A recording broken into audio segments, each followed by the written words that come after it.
Namo Buddhaya.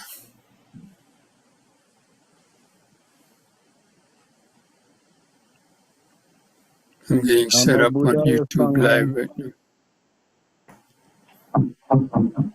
Namo Buddhaya.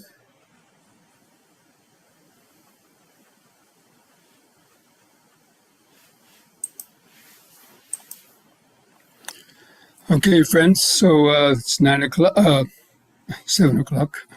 So let's begin with reciting the Namo Tassa and the three refuges for those who like to join in that.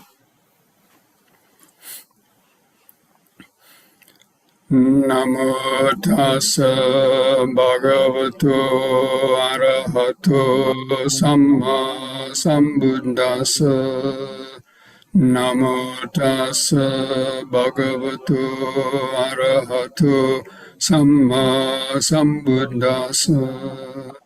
Namo Tassa Bhagavato Arahato Samma Sambuddhassa. Buddhang Saranang Gacchami. Dhammang Saranang Gacchami.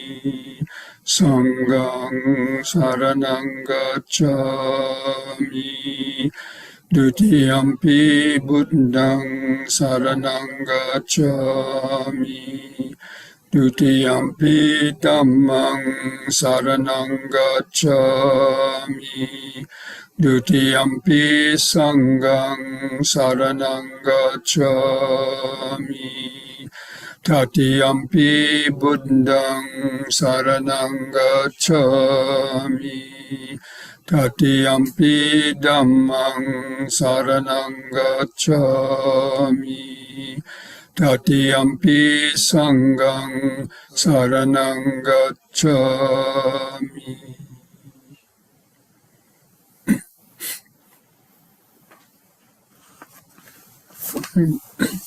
Good evening, friends. Welcome to this Wednesday evening Dhamma discussion and meditation practice. So I hope you all are able to read the part 2 of the sections that we finished last week, the 5 aggregates. And I hope some of you were able to do your homework. That means during last week, try to identify when your mind was clinging too tightly to some material vibration, to be able to reflect on it. Oh, this is just material vibration. And also any of the feelings, the painful sensations or the pleasant sensations that might have been pulling toward your mind. If you saw some strong desire in the mind, recognize that as just pleasant sensation or the painful sensation. Because those are sort of the groundwork of the mental process. So in studying the 5 aggregates, it's really a study of the mind and how the mind basically creates its mental pictures of the world.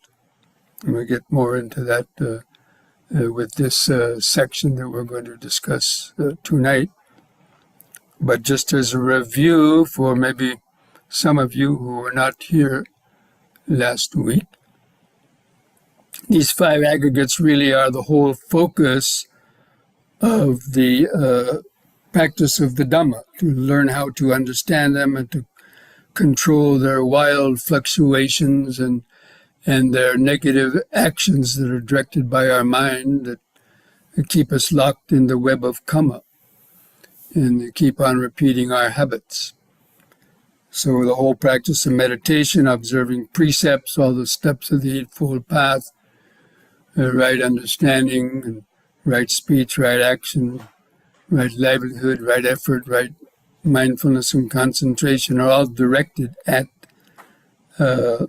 these 5 aggregates.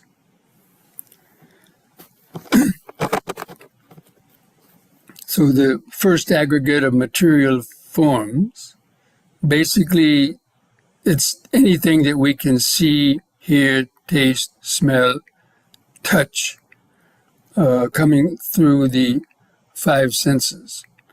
But all we see are the forms created through our senses. We see objects, but actually their essential nature is that they're vibrations, sensory vibrations. Like when you hear a sound, you're hearing this voice right now. In reality, it's just a vibration going through your brain. But because of memory and consciousness and learning language, and through our the development of the mind, we identify that, you can identify that sound as Bhante Rahula, because it may be different from the sound of your mother, or your sister, or your father, or some other monk. Just through sound, even if our eyes are closed, we're not seeing anything, the name and label of the object pops into your mind. So basically and it comes through memory. If you hadn't learned the name of those objects, or hadn't had any further experience with those objects, you wouldn't be able to identify it. So, but that takes place with what we're going to speak about tonight, the perception. But anyway, so from the meditative point of view, this is deep, depth psychology of the mind. We're not talking superficial stuff here. So, and that's part of the vipassana, the development of wisdom. So, we train ourselves to understand that, whatever material forms they are of these four elements. And then each one of those vibrations or sensory contacts triggers off a pleasant or painful or neutral sensation. That means it's experienced as something being a source of pain or a source of pleasure or neutral sensation. But because we create most of our karma for pleasant and painful sensations, craving to get pleasant sensations and hoping to avoid pleasurable or painful sensations. So all of our actions and our whole life basically is driven by trying to accumulate pleasant sensations. So you go to your favorite restaurants to have pleasurable taste. You listen to the music you like to have pleasurable sensations in your ears. You maybe use perfume of different types to have a pleasant sensation through your nose. And to avoid people's bad odor, the unpleasant sensation coming through your nose, so you have aversion to bad odors, for example. So basically our whole life is reacting to basically these sensations, the Vedana. So that's very important to understand. Because we've actually created these in our mind. No object is intrinsically good or bad. A smell is just a smell. It's not necessarily good or bad. It's the way we've been trained for it. Now, some animals may enjoy the smell of feces, for example, but we abhor it. Or, we enjoy the sound of sweet, pleasant sounds like birds chirping in the morning, but we don't like a sound of a car crashing or a scream. But basically, these are just the way we've been trained. So this is an important part of mental psychology. So anyway, this week, I want to go on to the perceptions. Now, perceptions, we've already talked about. Whatever comes to our senses is a material vibration. It's running neurons and electrons moving through the nervous system on the way to the brain. It's picked up as being something pleasant or painful. But it's remembered by the mind through past experiences. And so, let's say, example that I often use is a young baby. If they never saw a cat before, and a young baby, finally a cat, walks in front of the baby, and maybe the baby would grab the cat's tail, and the cat might then turn around and scratch the baby. Then the baby would experience a painful feeling. And then if that happened 2 or 3 times, it would start to identify that particular object, a cat, as a source of pain. So that would automatically come in the next times that he saw the cat or any other object. So basically, the brain creates an image out of basic just electrical vibrations or waves of energy. And even modern science tells us that the brain is just experiencing everything we experience are waves and so on. So the perceptions are the way the mind recreates that sensation, material vibration, into an object. Now, to make it maybe a little clearer, is the example of, watching a TV show. So you're watching a television, and they're filming in the background. They're filming, let's say, the newscaster talking about the news.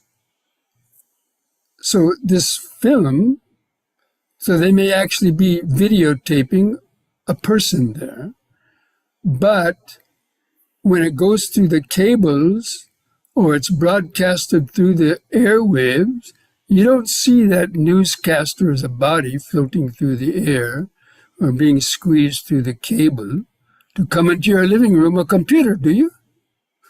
Now, you may think that's stupid, but just think about it. That is how our mind is working.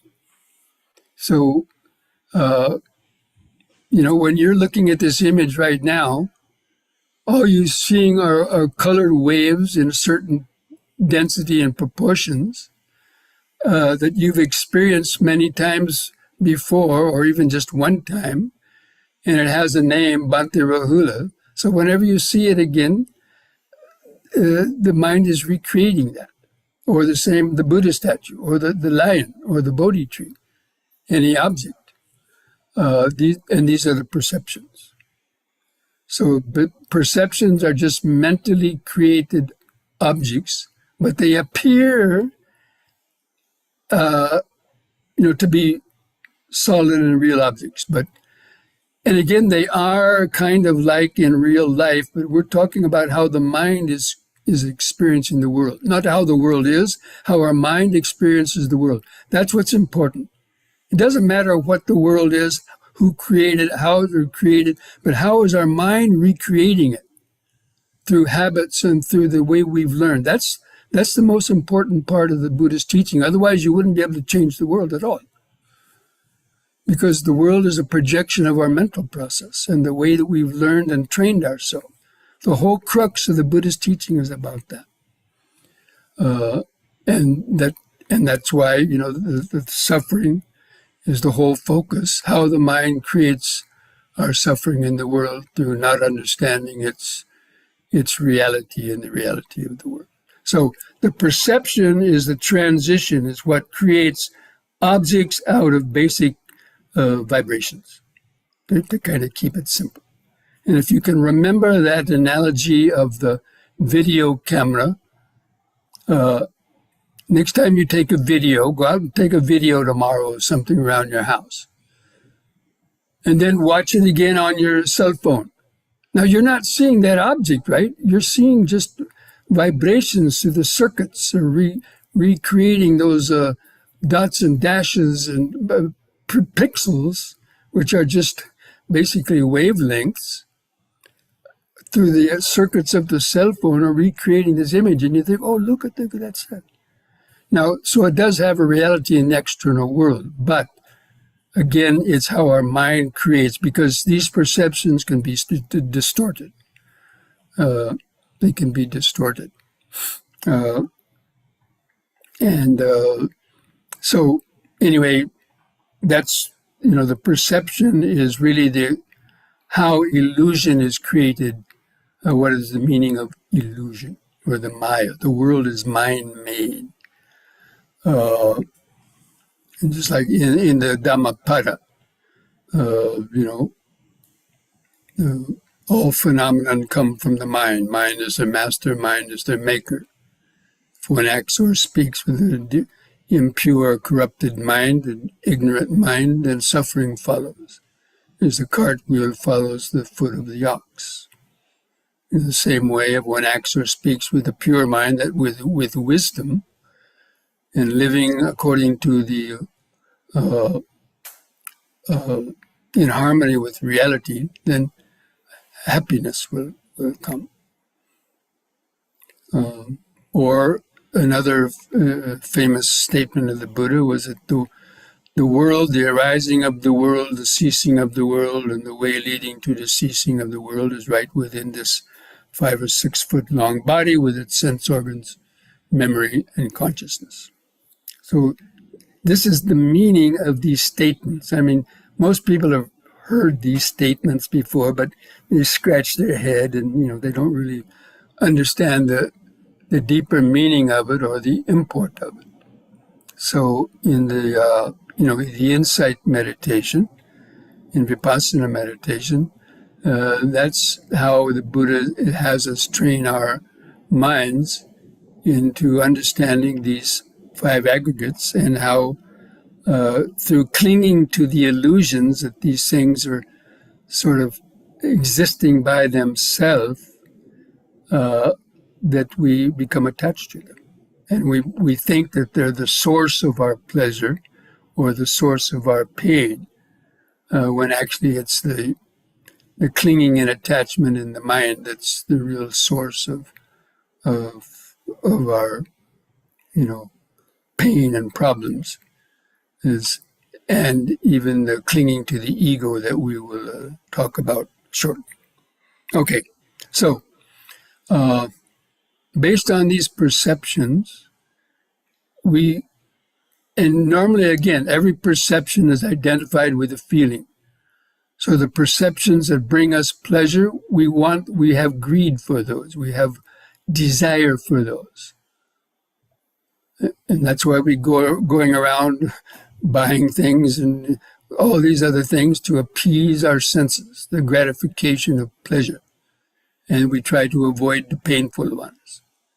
But these can be changed, because what you might have thought gave you pleasure when you were a baby or a young person may change, and you may not like it when you are an adult, such as playing with certain toys when you were young, or certain things. You might have outgrown, so they call it outgrown, right? Because you understand, you outgrow the nature of those things, and they no longer become pleasant, or certain types of food, certain types of music. So if any object has absolute value of being, this is a painful object or a pleasant one, everyone would experience it in the same way. That's why this understanding of perception is so important. And so once an object is perceived, then we decide what we're going to do about it. Are you going to go after the object, or are you going to get away from the object? Or are you going to ignore the object? That's called the reaction, or what is called the sankhara. The sankharas, the 4th aggregate, are basically the reactions to the feelings and perceptions. And so it includes emotions, such as greed is an emotion. We have greed, a desire for pleasurable feeling. And we have aversion or anger if we get too many painful feelings. Or if a person keeps provoking us, telling us we're stupid or ugly and it hurts our self-image, we're clinging to the sense of ourself, which we'll talk about next, then we feel hurt. It's a painful feeling. And because we cling to this as being I or me or mine, that's why, we suffer on account of the clinging. It's the clinging to the objects, not the object itself, but the identification and the infatuation that we've allowed ourselves to develop over many, many years, the whole lifetime, in addictions to things that were bringing us pleasure or pain, that cause us to tell lies, steal, kill, and so on, in order to satisfy this nature of greed and aversion. So this is very important to understand. This is depth psychology. And how do we actually change the process? That's what we'll, hopefully talk about later. Okay, so basically the Sankara, there's a lot to be said about that, but to keep it simple, say it's the reactions. And every time we react to an object, it strengthens that idea that the object is real, and it will strengthen the habit that you're likely to repeat the same actions or habits when the object comes back again another time. And so that's how habits are created. The sankharas are basically the repository of all of our habits since we accumulated from a baby up to our teenager time, up to whatever age you're at now. And most people get locked into these habits and cause them a lot of consternation and problems. Even though they don't like the habits, they can't seem to change it because they haven't been taught the proper way to develop the right understanding or to develop the tools, the deep tools that will allow you to go within your own mind to change the way that we perceive, change our perceptions and reactions. So especially the perceptions and the volitional activities, those are the, very strong. Those are how we, get caught in the illusions and then keep on chasing after these, the illusion of pleasure or the objects of pleasure and to avoid the unpleasant sensations. When most of these things are not that important, really. I mean, a pleasurable sensation only lasts a few seconds or longer as long as that object is causing it. When the object ceases, then that pleasure immediately disappears. It can turn into pain and craving for something else, or you start to pine and hope for those objects again to bring pleasure, and we can't control the world, so we suffer when we can't get what we want, or we get what we don't want. This is a definition of suffering according to the Buddha. And it lies right there in the fact that everything is impermanent and that we don't really have control over this mental process because it's become ingrained in these habits that we don't have the ability to control for the most part. I mean, we can learn to control them, but most people don't want to give the energy to mentally try to control them because it takes up too much practice. Anyway, so the perception and volition, our whole life revolves around perception and volition. But it's based on those sensations. Now, consciousness is the last of the aggregates. And basically, it refers primarily to the ego consciousness because we cling to it as being our self or sense of self. And it's one of the hardest aggregates to understand. I've given several talks on this subject before already. But the consciousness is basically the idea of being the doer or the perceiver. You have this idea that you are somebody who's watching this Zoom program now and hearing things and thoughts going through the mind, and all these thoughts or experiences, your memories are belonging to you. Now the mind has participated in them, but this sense of an I is an illusion. It was created just after the baby was born. You were born as a baby. And I've already talked about that. That the baby doesn't have a sense of I in it yet, and it only arises when it starts to experience more pleasure and painful sensations. And then the past memories of desire and aversion start being activated, and so its sense of self gets recreated by the mind. So basically, I've created a chart that depicts these 5 aggregates as 5 concentric circles, and they're in the book that I wrote, the Masterful Teachings of Gautama Buddha. This chart, this diagram of the 5 aggregates, of how there are 5 concentric circles, with the material world as the largest outer circle, and the sensations being the next to that, and going into deeper levels of subtlety, and the perceptions are subtler than the sensations. The volitional formations are subtler than the perceptions, and the consciousness is subtler, is the subtlest of all of them.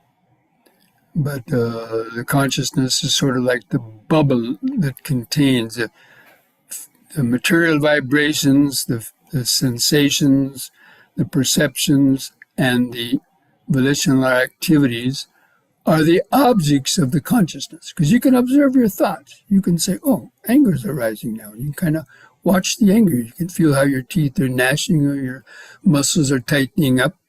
You can notice the thoughts based on the anger. You can notice those because they're objects of the consciousness. And you can watch a painful feeling, an itch, you can observe the itch and you can see the aversion to it in your mind arising if you don't immediately, scratch it. So you can observe these things. These are objects of the consciousness. But even that consciousness, the sense of ourself, that's what we cling to as being the owner of the consciousness, and clinging to it with ignorance is what causes lots of problems too. Okay, so this is a very deep subject, and it takes a lot of meditation on these, but these are really the subject of Satipatthana meditation. The whole four foundations of mindfulness in the Buddhist teaching is really based on this. People may say, no, it's a lot of other things. Okay, but those are not the essence of the teaching. The essence of wisdom is understanding how the mind works in this process of the 5 aggregates in its nature of constant change. Okay, so anyway, I hope you were able to read this, or please, if you haven't, reread this section on the consciousness. I'm going to just read something anyway, just while we're here, just to the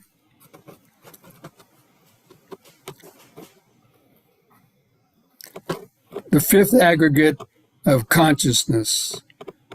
Consciousness operates through all the 6 senses. So when consciousness arises through the seeing something, we call it seeing consciousness. When it arises from hearing a sound, we call it hearing consciousness. When it arises through thinking about something, we call it thinking consciousness. When it arises through, any of the other senses of the body, we call it the body consciousness. But it's not like different consciousnesses. It's just consciousness arising through that, through the sense organs. And we identify it as I am the one that feels, sees, hears, smells, tastes, and even thinks. So that's how its consciousness is, arises through contact. Because if there's no contact, consciousness won't arise. When you go to sleep, your consciousness, your senses have somehow been sort of shut down. No, I lost my Zoom. What happened? Did I touch something inadvertently? Oh, I think this paper touched the key. Sorry about that, friends. Okay. Okay, that's a good example. When you sleep, You go to sleep, right? Then you're unconscious for a few hours. I mean, if you have dreams, you may be conscious of dreams, but your ego isn't functioning there. You don't have a sense of I am dreaming normally. There is a dream, but the ego part of it isn't necessarily working too much. I mean, you might see yourself doing something in your dream, but while you're dreaming, normally you don't know that you're dreaming. Only when you woke up, then you say, "Oh yeah, I was dreaming." So it's because the senses weren't working. As soon as you wake up, for somehow, and this is a mystery, when you go to sleep, the brain shuts down its normal processes, and the connection between the senses and the brain somehow are cut off. I mean, I'm not a biologist, so I can't explain exactly how it happens, but we all know that it happens. So that shows that the consciousness needs that contact of the world in order to sense the world. Anyway, so I was going to read part of this.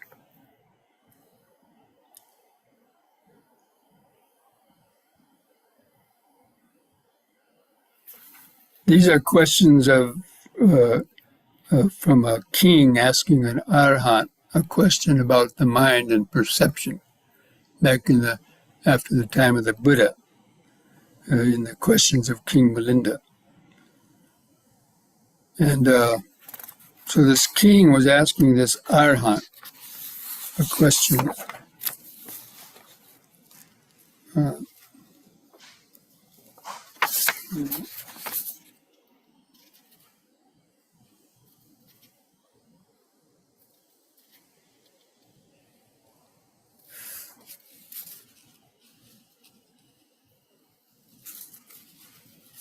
Excuse me.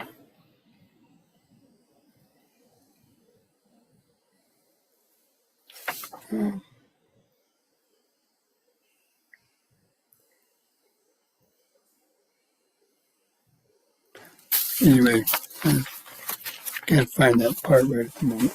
But I want to mention about the similes of the five aggregates.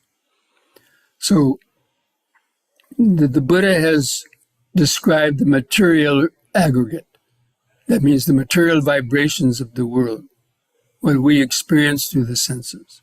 The material aggregate. He likened it to a lump of foam or froth. So you've all seen white, kind of foamy stuff on rivers or polluted lakes or ponds somewhere. Anybody ever see that? Raise your hand if you've ever seen the white froth at the edge of a polluted lake or pond or river. Now, if a person with poor eyesight, if you just at a distance, he might think there was a solid piece of styrofoam floating on the edge of the river, right? And so he might, I'm going to go over there and get that. Maybe I can use that styrofoam for something. And he goes over there and gets a stick and pokes it in trying to get the styrofoam, but that foam just scatters into nothing and kind of disappears. It wasn't solid at all. But the illusion from a distance created the idea that that's a solid thing. But when a person with good eyesight gets closer, they realize, no, that's not solid, that's a foam. And so they're not deluded by it. They're not going to want to go out and get it necessarily. Especially if the water's polluted. Why should I go into that mucky, dirty water, to chase after, something that's not even usable? So, the Buddha likened material forms to foam because they're just vibrations. And vibrations are just atoms and molecules. You can't even see atoms and molecules.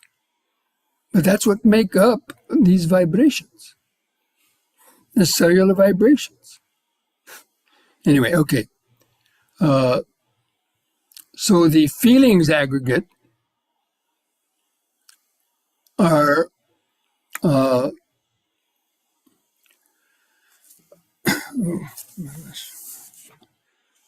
so the form, feeling,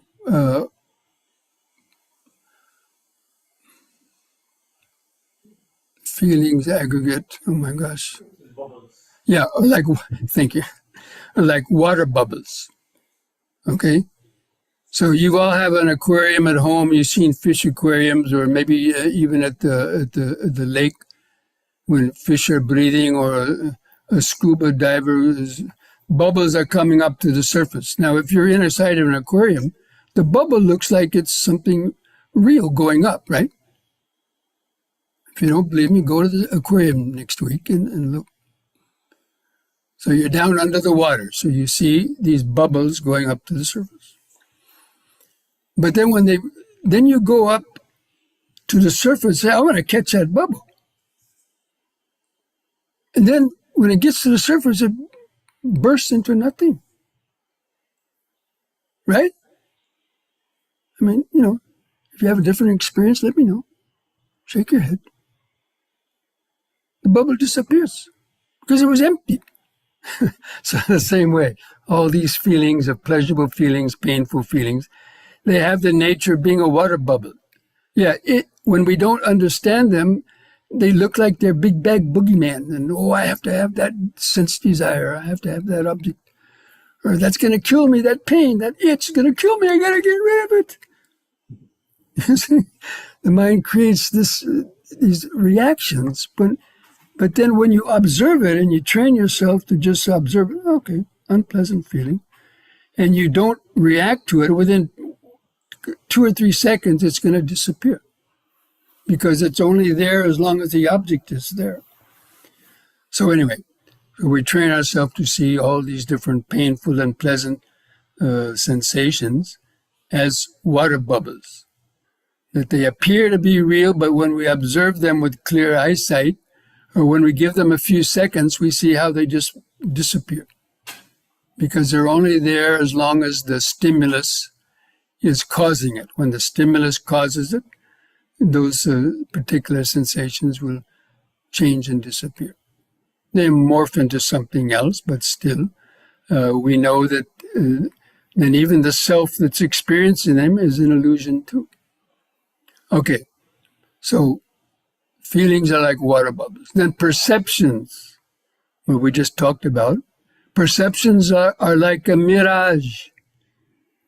Because if you've ever been on a desert and you were walking through the desert and you were dying of thirst or very thirsty, especially on the pavement, if you've, driven in the California, Arizona deserts, then it looks like there's water on the horizon.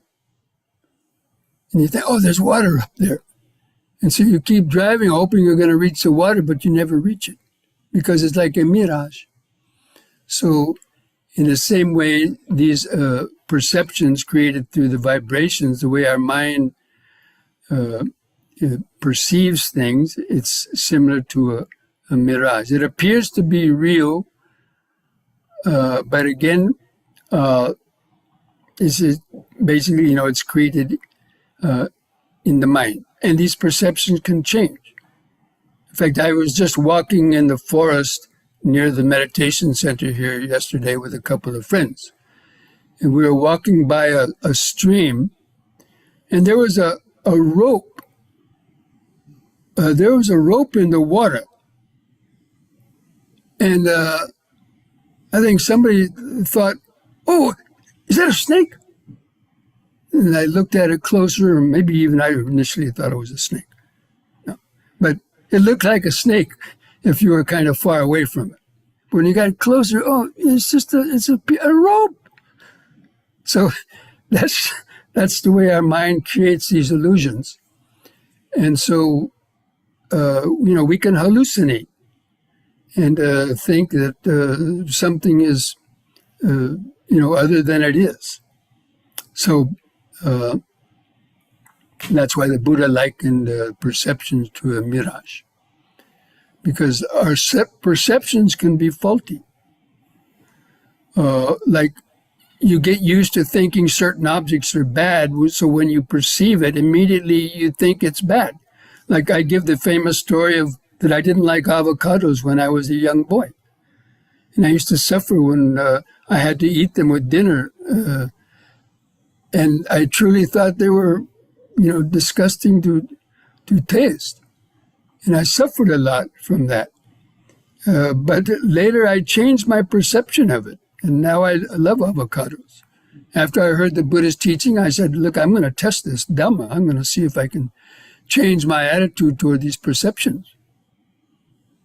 And so I did. Now I love avocados. So, that's an important teaching. Now, clinging to our idea that certain things are bad and they're always going to be bad, it limits our ability to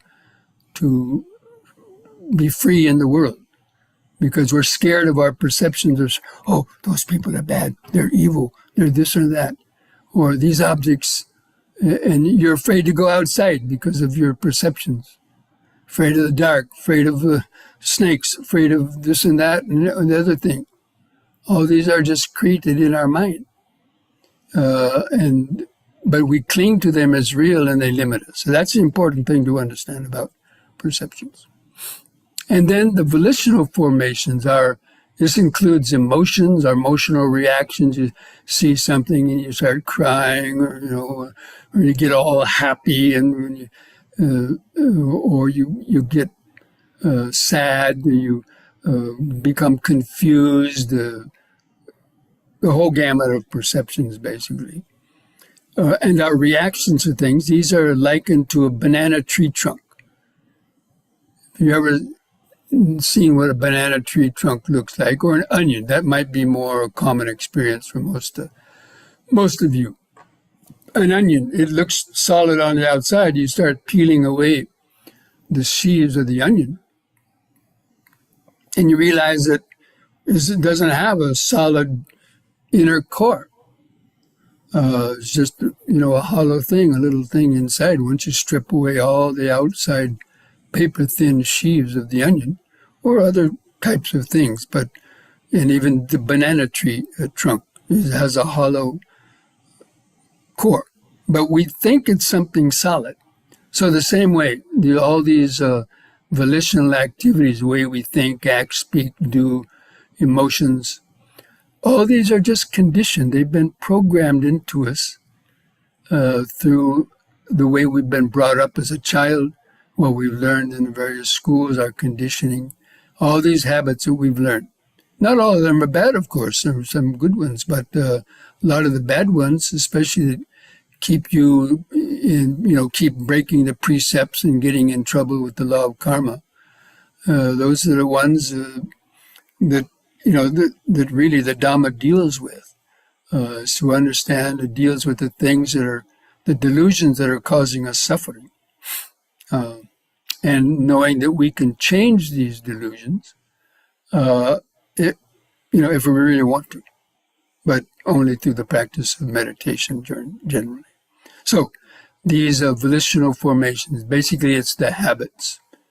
And they're just basically, they don't have any intrinsic core. They're just hollow repetitions, and they can be changed too. They can be changed. And that's the whole purpose of the meditation, is to change your negative volitional formations that cause suffering into wholesome ones that cause less suffering, and to other ones that will lead to liberation. Okay, now the consciousness, the last one. The consciousness, the Buddha likened that to a magical illusion, a magician's trick, like pulling a rabbit out of the hat. So we pull our ego, the sense of ourself, out of just a bunch of vibrations. It's like pulling a rabbit out of the hat and thinking the rabbit's real. But, magician, somehow he creates a magical illusion. So he may pull the rabbit out of the hat, but it's not that the rabbit was in the hat. tricks people into thinking he pulled it out of his jacket or something, or whatever else it is. So, in the same way, the ego consciousness, the consciousness that projects everything into time and space, and especially the ego, the sense of the self, is like the mind pulling objects out of a hat, just creating them out of basically just empty memories and vibrations. Okay, I know we've gone over a lot of territory, but I just wanted to sort of finish that. And next week, I'm going to read a bunch of suttas that are found in my book, either the Breaking Through to Self-Delusion or the Masterful Teachings of Gautama Buddha, excerpts from various sutras explaining these 5 aggregates also that may help to understand them a little bit more clearly. Okay, now, if anybody has any burning question about anything that I said, then you could go ahead and ask a question, raise your golden hand. Okay, you Dragon Yogi, you have a question? Yes, Bhante. Thank you. I wanted to ask you about the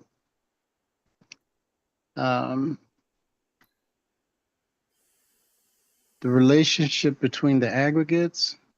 Well, this one's more, I guess, about the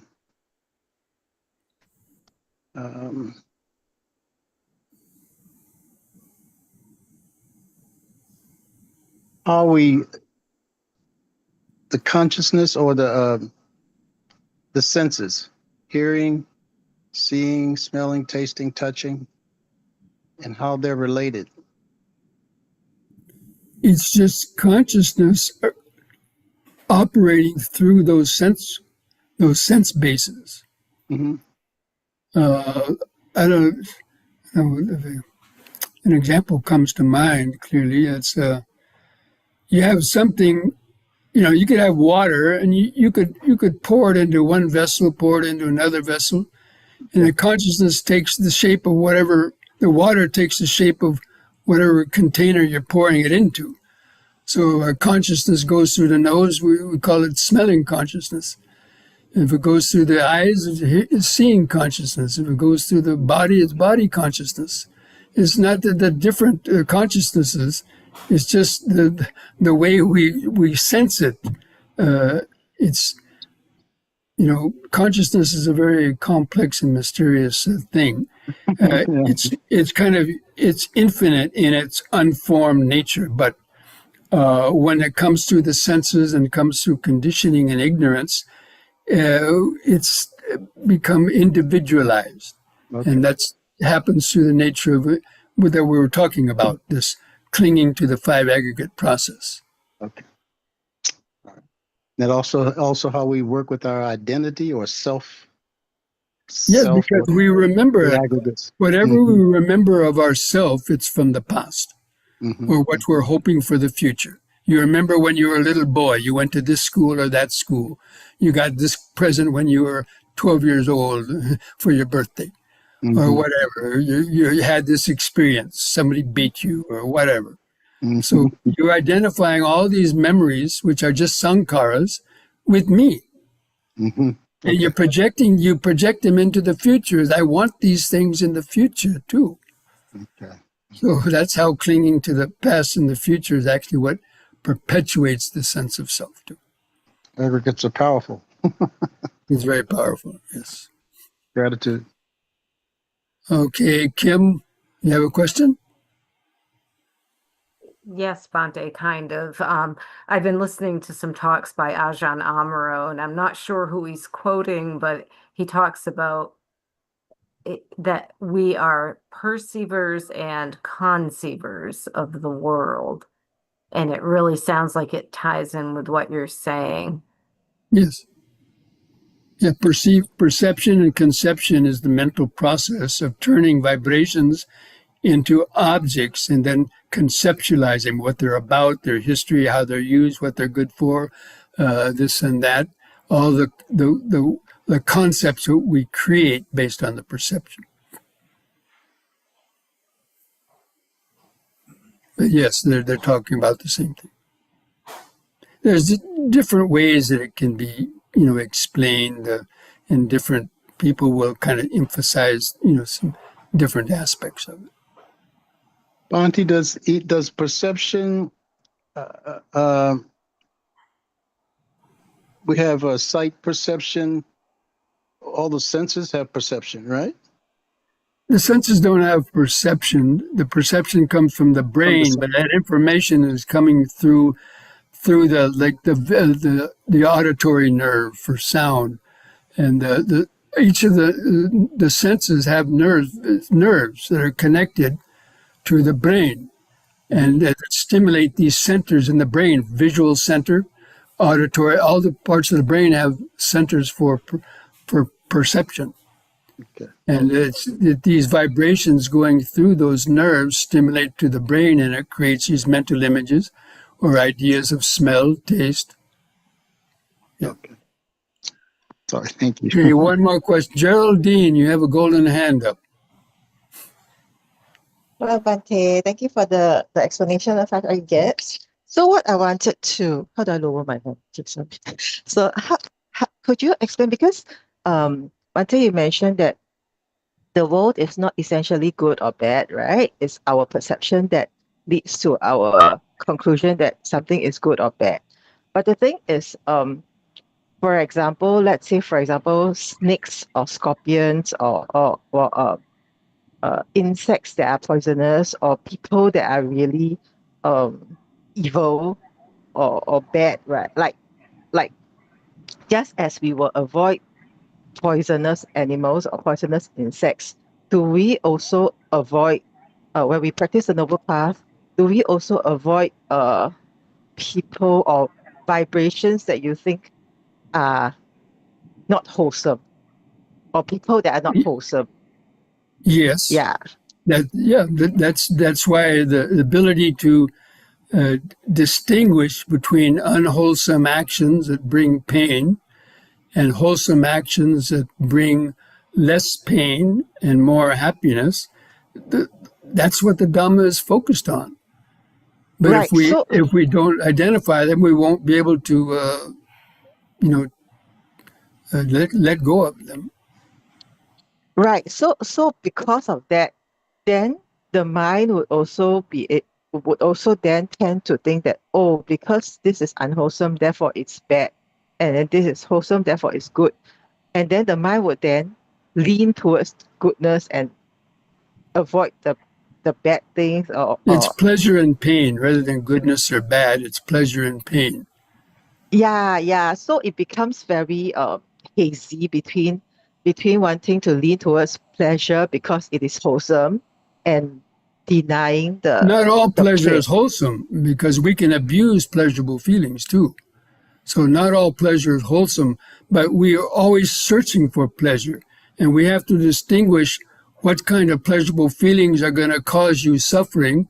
Let's say if you have a desire and you steal something, then you might get caught and put in jail. Or if you go after somebody else's, husband, wife, or partner, or whatever, you might get in trouble for that. So Okay. we have so to within the discriminate. precepts. Yeah. So within the precepts and the that's why the discipline of the precepts were entire. created. Yes. Okay. So if we are just practicing within the precepts and within the discipline of the whole Dhamma, then it is fine to actually differentiate between the good and the bad. Is that okay? Well, that's the beginning. That's not necessarily your whole life is going to be based only on that. You also have to develop meditation, and you have to weaken your craving and desires, because that can stimulate a lot of other things too. Thank you. And come back to you think snakes are bad. Snakes are not bad. Insects are not bad. They're natural. We're invading their space. So you want to build a house in a jungle, then you're going to have snakes. They're not bad. You're bad because you're invading their space. So that's the way we have to think about things. Okay, understand. Thank you, Bhante. Okay. Okay, friends, I think we'll pause now and, think about that during this next week, and we'll continue our discussion next week because it's a big subject. So take a couple minutes we'll then come back for some yoga stretches and then our meditation. Okay? Thanks.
Relax your arms at the sides. Gently close your eyes.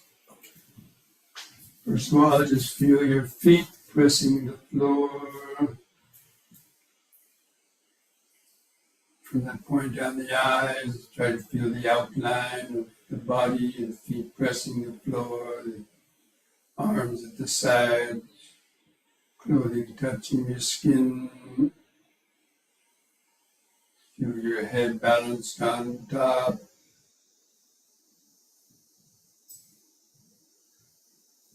And then begin some deep, slow breathing. Take 2 or 3 seconds to expand your abdomen, rib cage, and upper chest. Hold the air in the lungs for 2 seconds. And slowly breathe out, feeling the last bit of air go out. And just develop this mindfulness of breathing in, letting go of the past and future.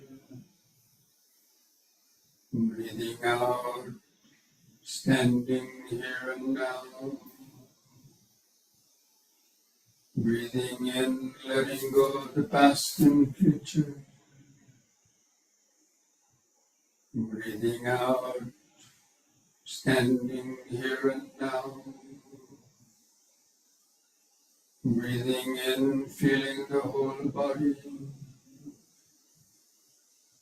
Breathing out, feeling the whole body. Now begin combining these breathing with movements. So on the next in-breath, raise the arms over the head, interlock the fingers, turn the palms up, straighten the arms, look up. Feel the sensations. Out breath, release your fingers. Feel the last bit of air go out as the arms come down. And again, in breath. Stretch up, bend back a bit. Feel the arch in the spine. Out breath. Arms back to the sides. Feel the last bit of air go out. Once more in.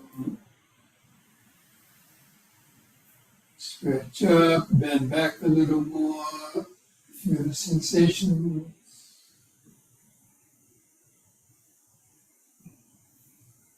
Out breath. Feel the last bit of air go out. And relax. Close your eyes. Don't look around, get distracted. Close your eyes, feel your feet pressing the floor.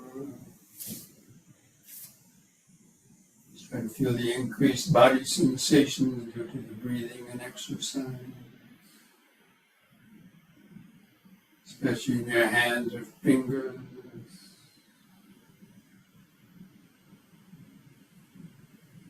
Just letting go of your thoughts, the mind and the body. Yeah, the next in breath, lift up on the balls of the feet while raising the arms over the head in this way, facing the hands toward each other and stretch. Out breath, arms back down, feel the air go out of the lungs. Again, in breath, stretch. Out.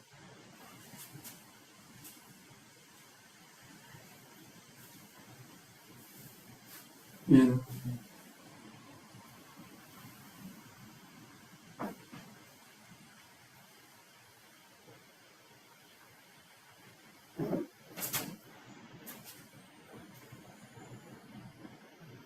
Close the eyes, keep feeling the body,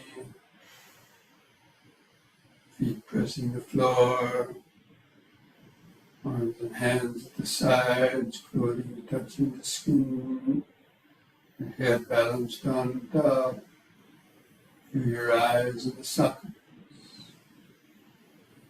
feel all those different material vibrations. Some of those vibrations might be pleasant, some might be unpleasant. If you identify a part of the body, that's perception. You say, that's my hand, that's a perception created out of vibration. You meditate while you're doing yoga. Okay, next we'll do side bending.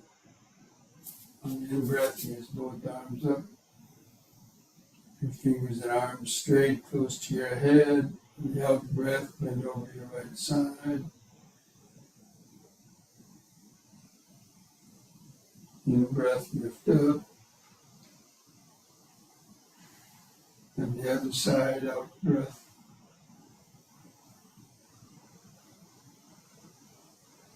In-breath, up. And to the right, out breath. Feel the Notice sensations, notice any pain, unpleasant sensation. If you identify that it's a pain in my neck or something, perception.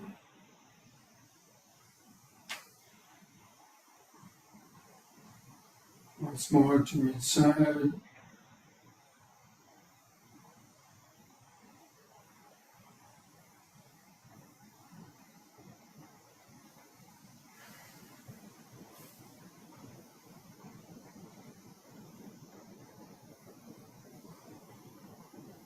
And the out breath, lower both arms. Close the eyes. And feeling the sensations, material vibrations. Notice any pleasurable or unpleasant sensation. Notice any perception.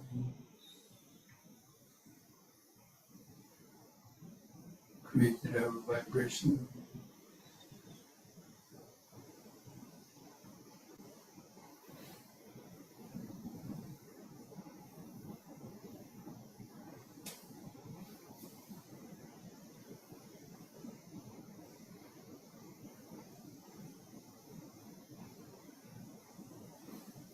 You can now spread the feet apart about 3 feet. Hold the arms out to the sides. We'll be twisting from right to left. Breathe in. On the out breath, twist to the right. Keep your eyes focused on the hand going back. Come back on the in breath. Let your feet turn with the body and twist to the other side with the out breath. In breath. Into the right, out breath.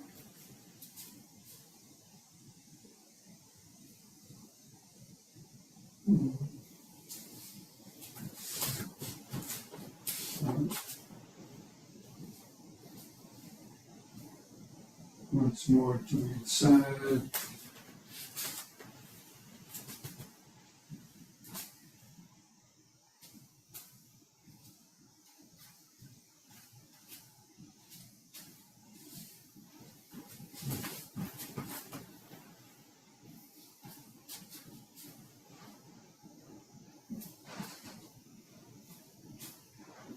Come back to the front, relax.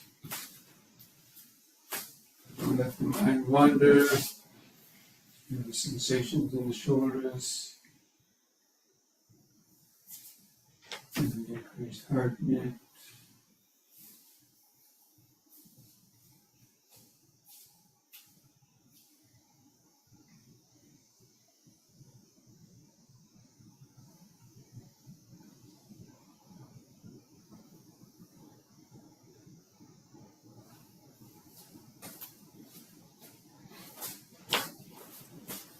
Next, we'll do the forward and backward bending. Try to spread your legs wider apart, wider the better. And breathe in. On the out breath, bend forward. Hands slide down to the kneecap. Keep the head lifted up. Keep the legs straight and flatten the spine. Feel the stretch in the leg muscle. In breath, lift up. Move the hands under the buttocks for support. And then back on the out breath. Keep your eyes open. Be careful. In breath, lift up.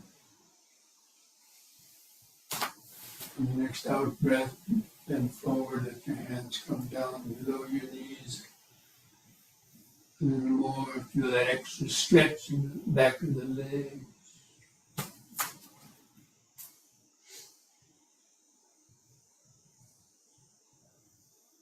In breath up. And in the back bend, out breath. Be careful. Feel the arch in the spine.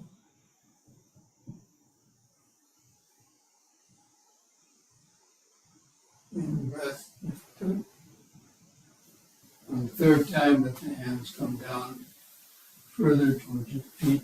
Try to hold on to your ankles, your feet. Hold it longer. Let the little bones in the lower spine stretch out. Just feel all the sensations. If there's any pain, it's just a painful sensation.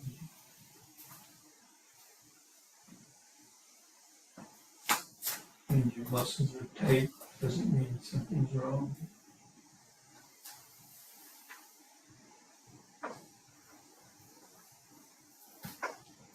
And lift up. On an in breath, and more. Out breath, head back.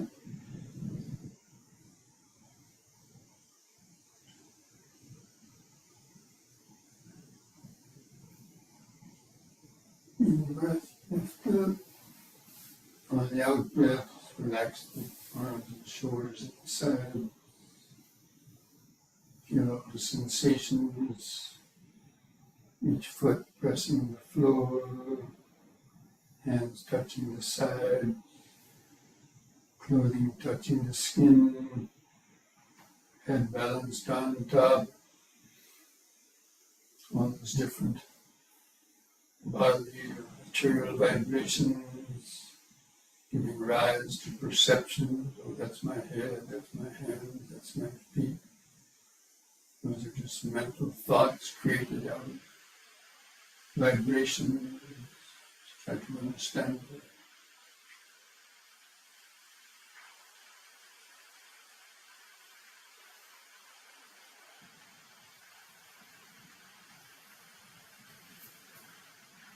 Now bring the neck together. We do one last simple exercise, the head turning from right to left. On the in breath, turn your head to the right, look over your right shoulder, feel the twist in the neck. On the out breath, turn the head all the way back to the left, look over the left shoulder.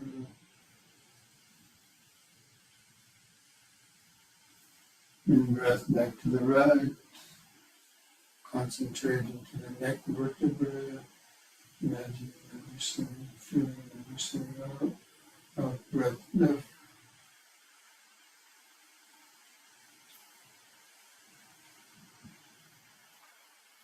In right.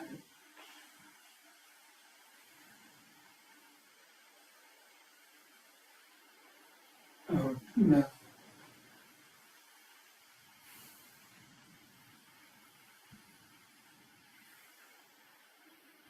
On the in breath, let the head stop in the middle. Keep the eyes closed, feel the whole body. Feel all the subtle vibrations, material vibrations, which are basically just the vibrations of atoms and molecules, electrons, atoms, molecules, cells, doing their work of keeping this body alive.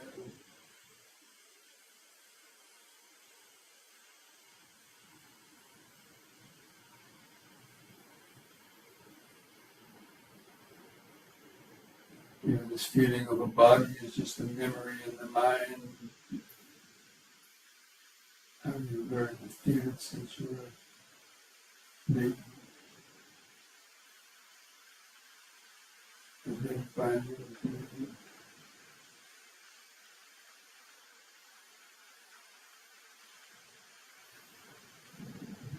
okay. So now let's go back to our seats. Get ready for the sitting.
Okay, friends, just try to get comfortable in your sitting posture.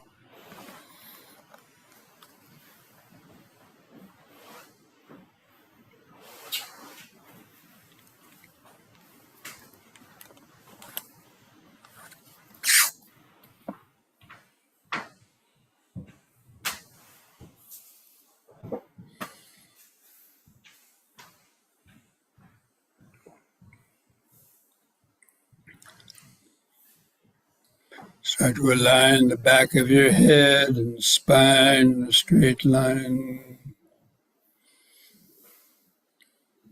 Keep your chin lifted up, level to the floor.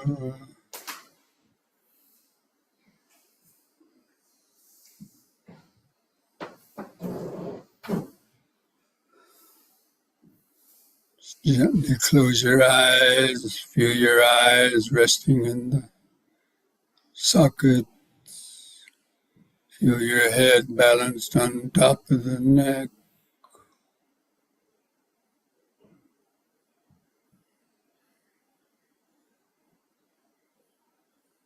From that point on the behind the eyes, just try to feel the outline of the sitting body. Just feel the sensations of the head, the face, the eyes.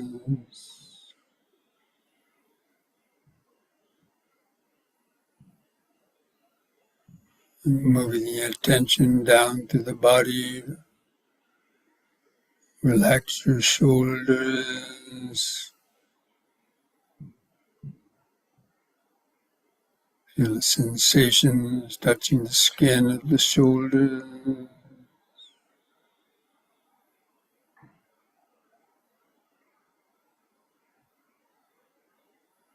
Moving the awareness down. Feel your chest area. You take a deep breath. Feel the expanding of your chest with the in-breath. Clothing rubbing against the skin.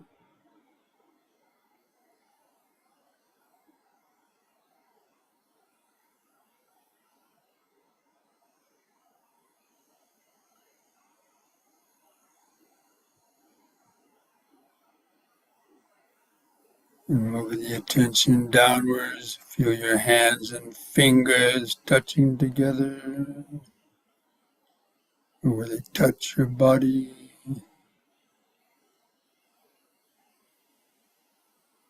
Try to feel the subtle vibrations in your hands or fingers.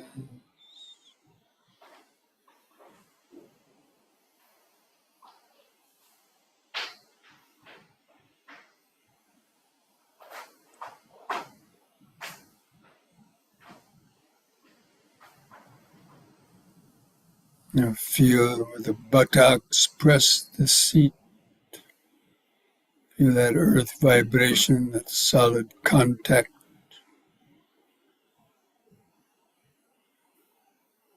The feeling of hardness, the earth vibration.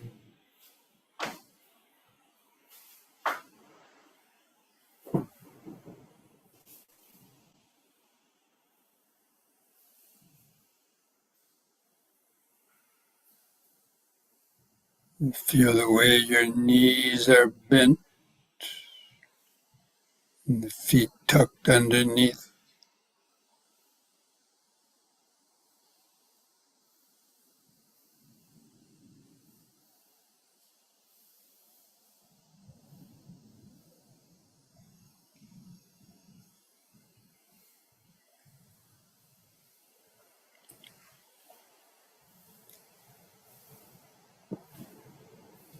And again, just focus your attention on your eyes, on that point behind the eyes. Try to feel the outline of the sitting body, all those different places, all those different perceptions, sensations, giving rise to the idea of your sitting body. Is this a thought in your mind? Your eyes are closed, you're not seeing it. Just the feeling in the mind created by all those different sensations, vibrations.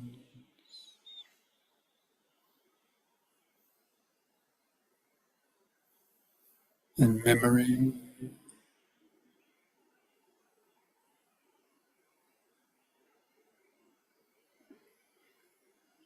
Okay, now begin some deep, slow breathing again, like we did in the yoga,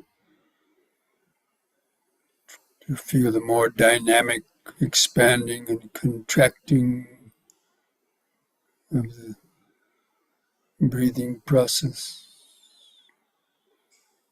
After breathing in, but hold the air in the lungs for 2 seconds to allow the oxygen to get out into the bloodstream, to feed the cells of the body. So just take a few more deep breaths, cultivating this mindfulness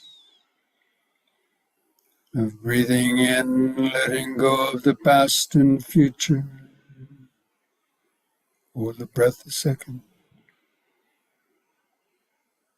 Breathing out, sitting here and now. Breathing in, letting go of the past and future.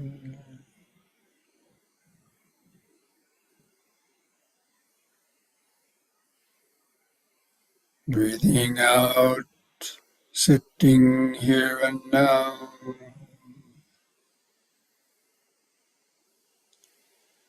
Breathing in, feeling the whole body.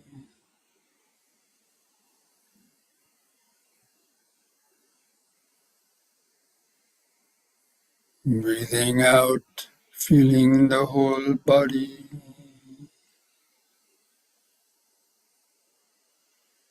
Now we're going to count our breaths from 1 to 10 to try to develop a more continuous concentration on the breathing.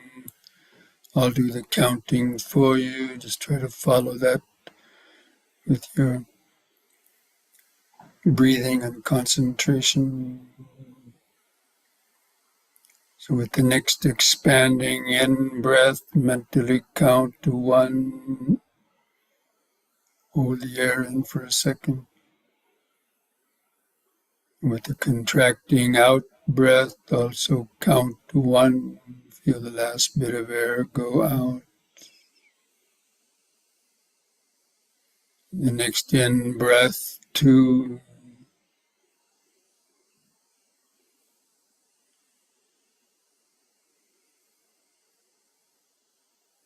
Out breath, 2.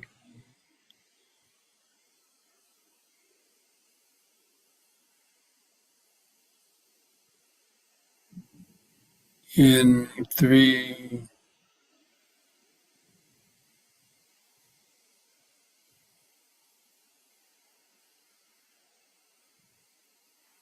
Out 3.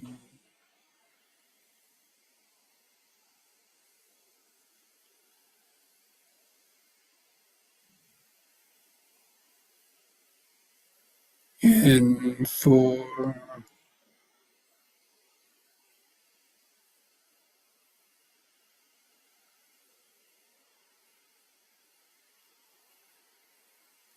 Out 4.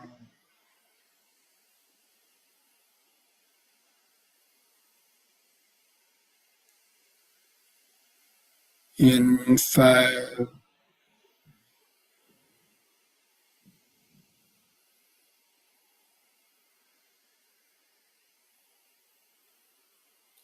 Out 5.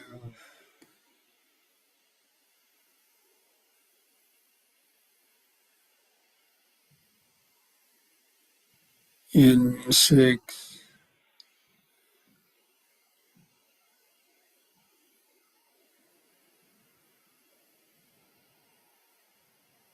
Out 6.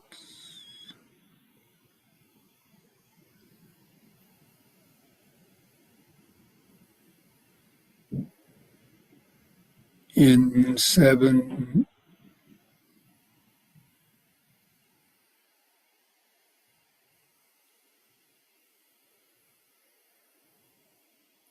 out 7,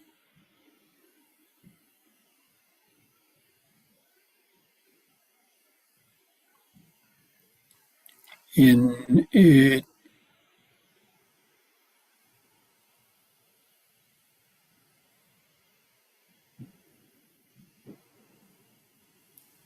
out 8,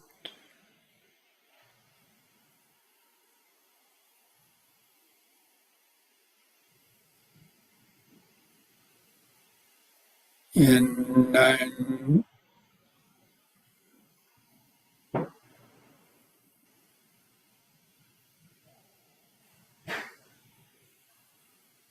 out 9,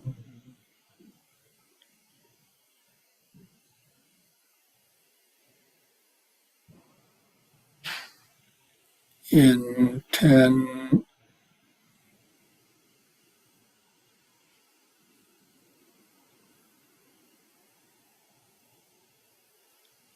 out 10.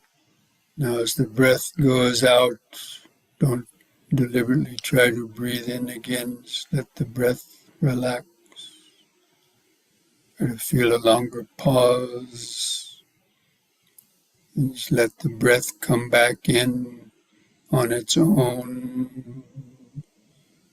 But stay focused on the sensations of breathing. Feel the in-breath and the brief pause. The out-breath and the brief pause.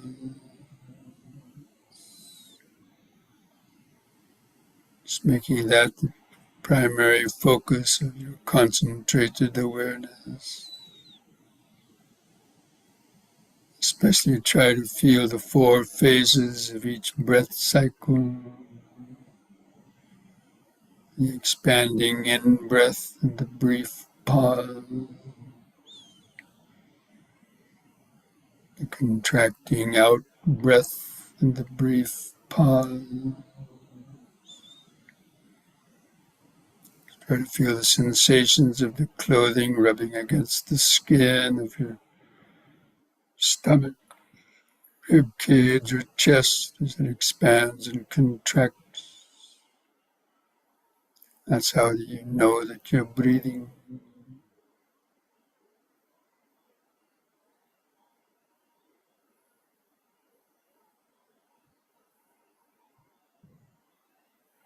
Just keep that present moment process of the breathing within this sitting body as your main concentration.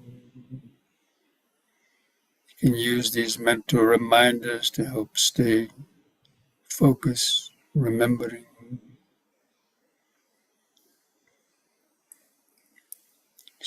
In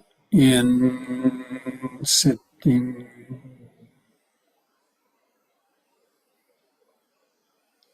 out, out, sitting,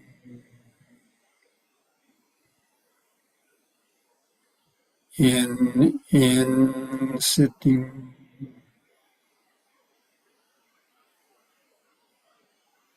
out, out, sitting. It's the ongoing, continuous connection to the present moment.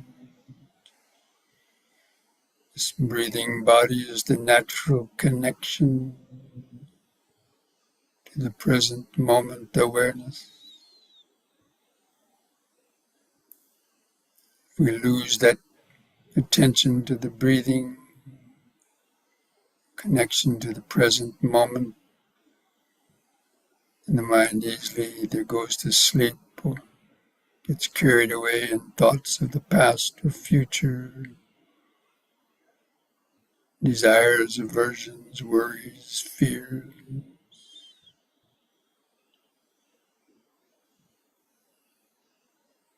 Just make this breathing body your constant anchor to the present moment. Just remembering the present moment. In, sitting, out, out, sitting. Just feeling all those bodily vibrations.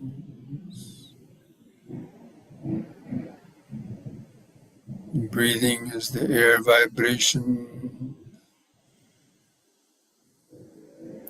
Feeling of the buttocks and feet pressing the floor, the earth vibration. Clothing touching the skin, the earth vibration.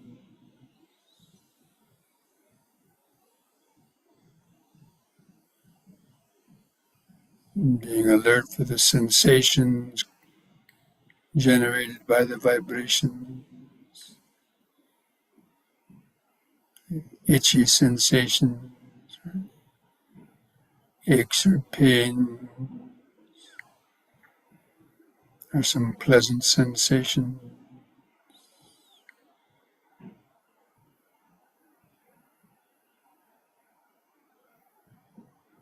They just constantly arise by themselves with the breathing process. You don't have to do anything. Just be alert, centered in the body,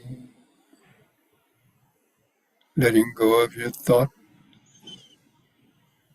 Just let your thoughts come and go on the back of the mind. Just keep the vibrations, sensations of the breathing body, the front of the awareness. In, sitting.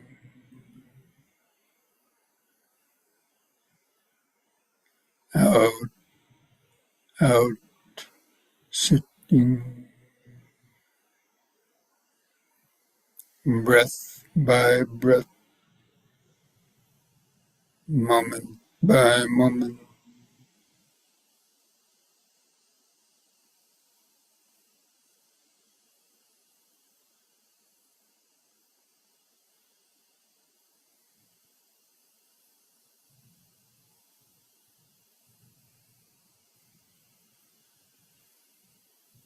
If the mind identifies some part of the body, be aware that that's a perception, creating an object out of just vibration.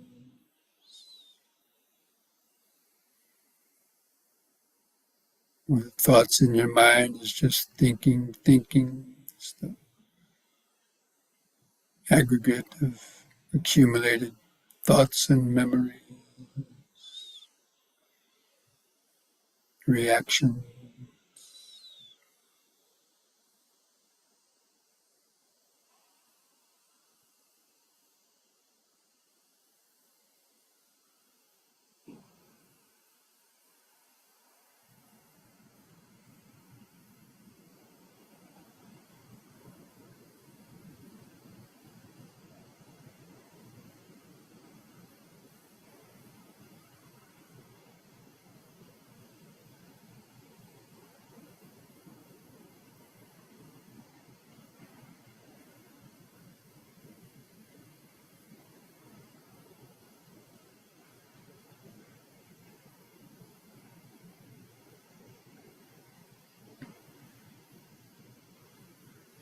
In, sitting. Out, out, sitting. Just feeling this breathing within the larger body. This breathing process breathes life-giving oxygen from the outside, brings it into the body. The blood carries it out to feed all the cells of the body with life force. If you can kind of think about that or feel or visualize that, it'll help you to stay concentrated.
From time to time, take a few deeper, slower breaths to help stay more alert, awake in the body.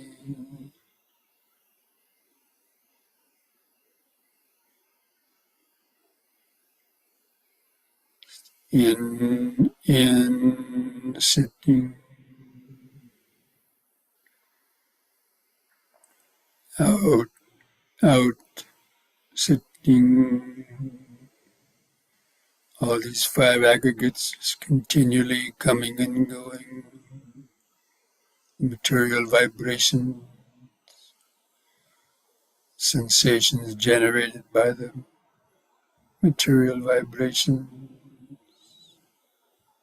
irritations, painful sensations,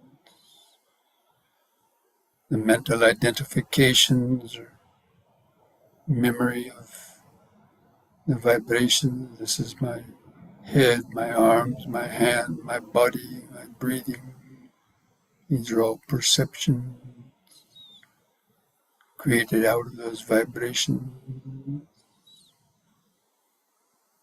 Focus on that. Try to understand that.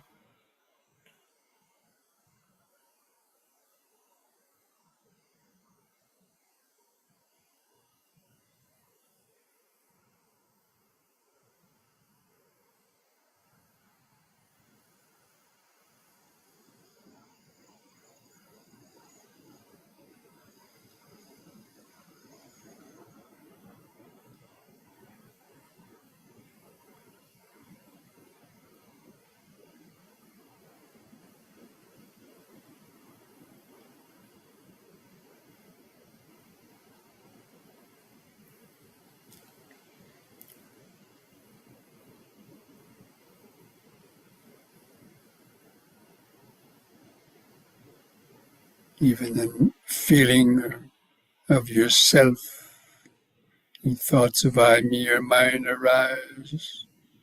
That's the ego consciousness.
If you catch yourself lost in thoughts, recognize it as lost, thinking.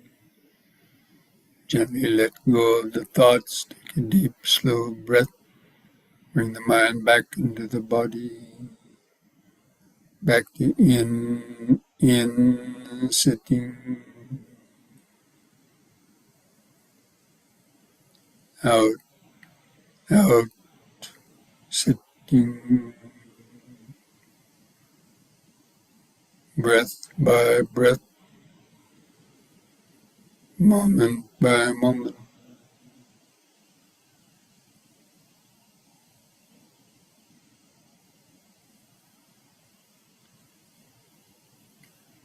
Just try to understand how your mind and life, this process of the five aggregates, is creating the idea of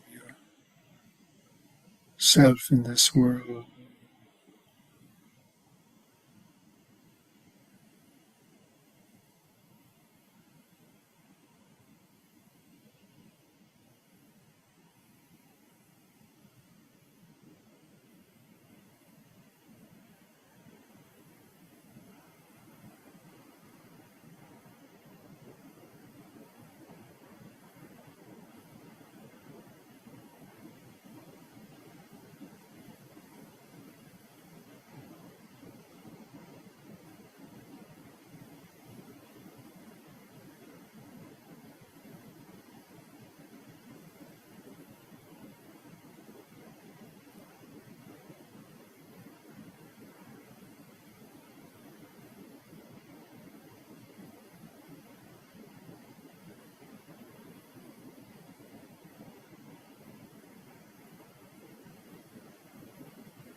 Stay awake, alert, breath by breath, moment by moment.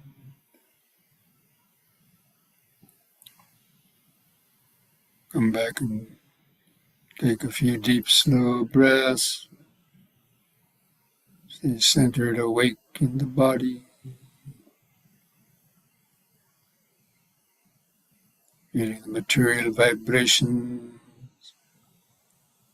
pleasant or unpleasant sensation produced by the vibration, the memory of what they mean to you, names, labels, body part, object, perception,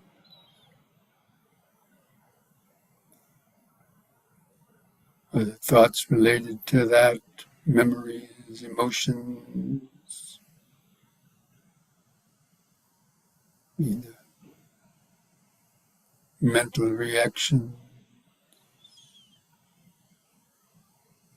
the sense of I am, that these things are happening to ego consciousness.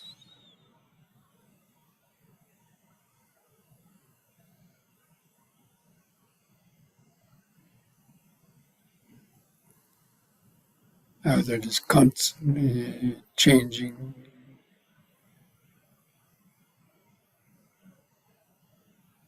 second by second, breath by breath.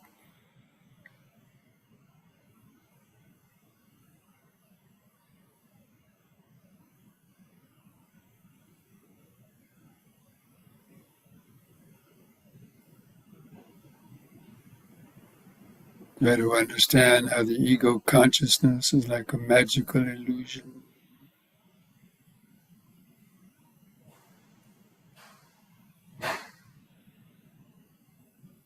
Pulling an eye out of just all these vibrations, memories.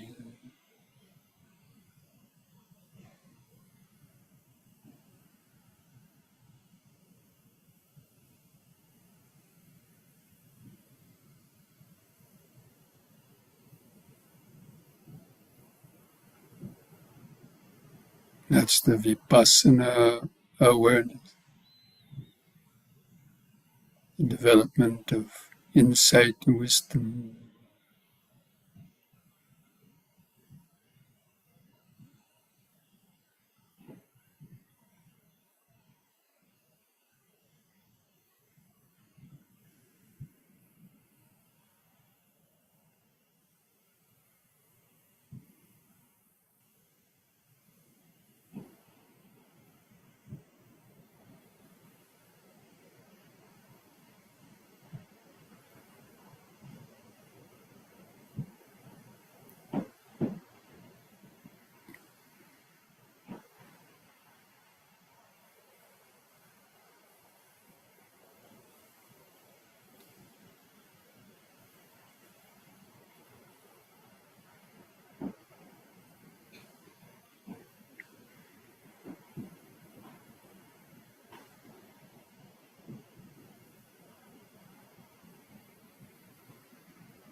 what sensations or perceptions or thoughts generated by that sound vibration.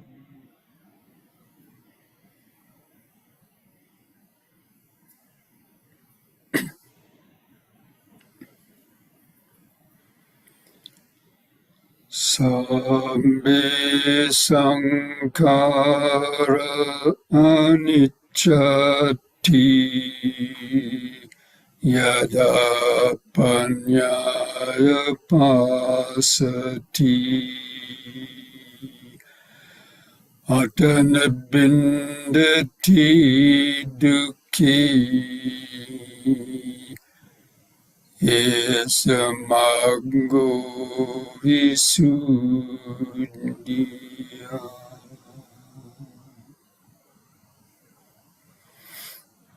All conditioned things, the five aggregates of this body, mind, and world are impermanent. They arise only to briefly last and then vanish. When one sees this with the eye of wisdom, one becomes disenchanted with self-created suffering. This is the path to freedom. And thus spoke the Buddha.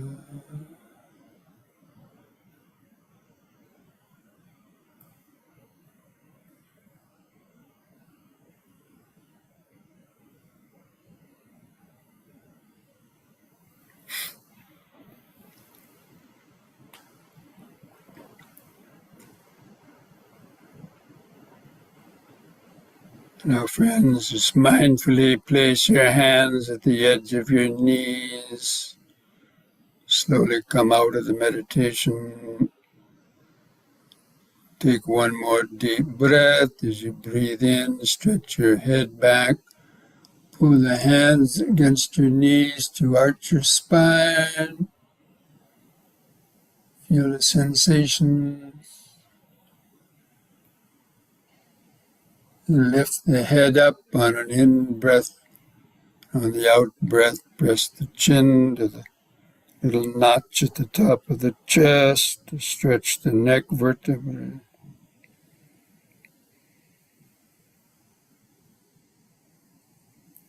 And lift the chin up level on an in-breath. And relax on the out-breath. Put a smile on your face.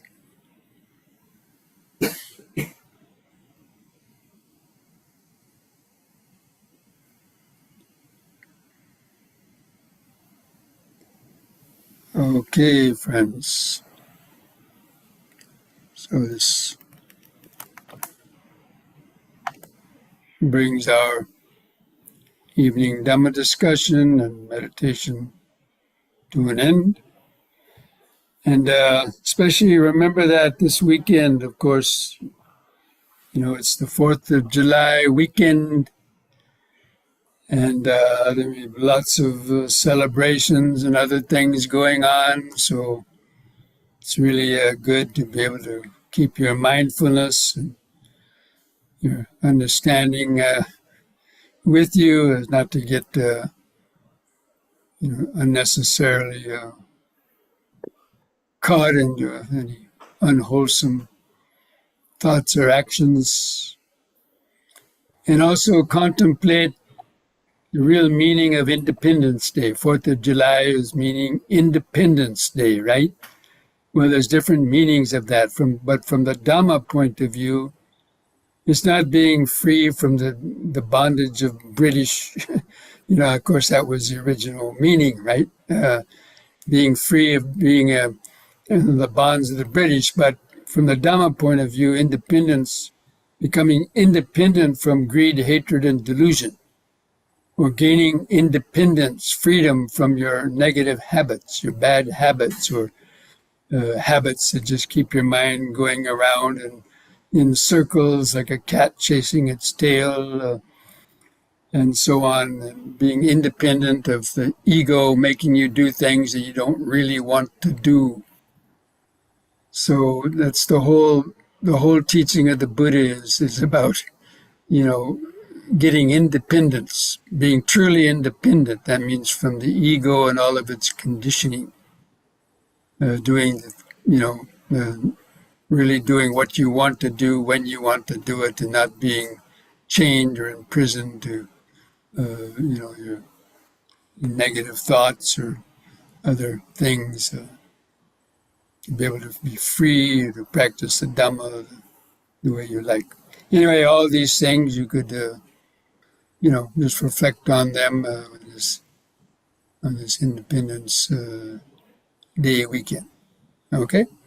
So we're having a retreat here at the Bhavana Society itself, but you probably won't be broadcasting the Dhamma talk over the Zoom, but try to do, especially, to do the M&Ms during this week, so to keep your mindfulness up to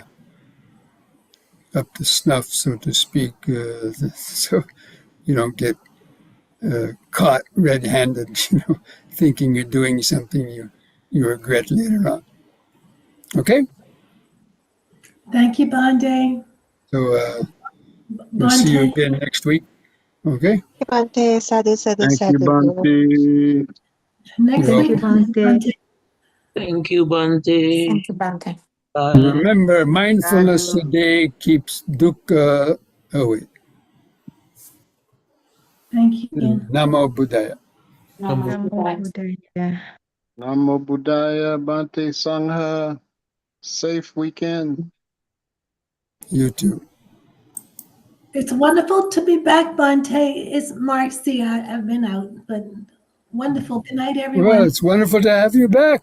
I'm so glad to be back. Yes, wonderful. See you next time. Okay. Have a good night, everyone. Good night. Thank you.